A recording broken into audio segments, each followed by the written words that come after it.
বিয়ের ট্র্যাডিশন বলুন আর রিচুয়াল, তার ভিতর এটা আছে। এটাকে বলে শ্রী।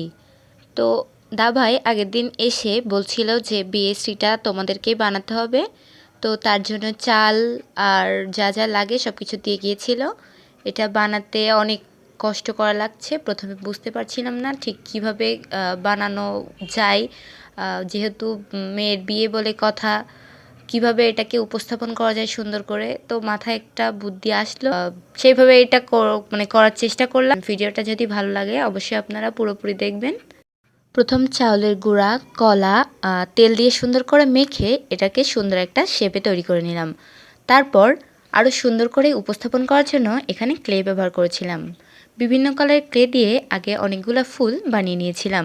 দেখতেই পাচ্ছেন ফুলগুলো বানানো কত ইজি, এবং ফুলগুলো দেখতেও কিন্তু অনেক সুন্দর লাগছিল।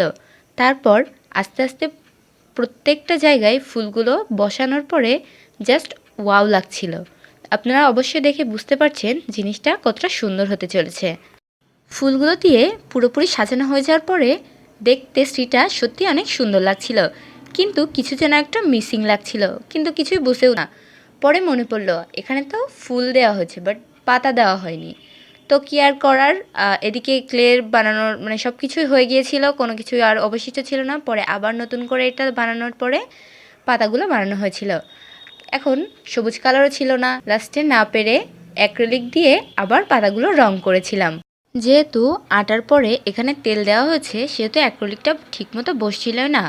অনেক কষ্ট করে এটাকে বসানো লেগেছে, কিন্তু যখন এটা পুরোপুরি হয়ে গিয়েছিল তখন দেখতে কিন্তু অনেক সুন্দর লাগছিল।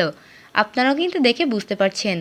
যদি আপনাদের কারো এরকম শ্রী বানানোর দরকার হয় অবশ্যই আমাদের কমেন্টে জানাবেন। শ্রী বানানোটা যদি পছন্দ হয়ে থাকে অবশ্যই শেয়ার করতে ভুলবেন না।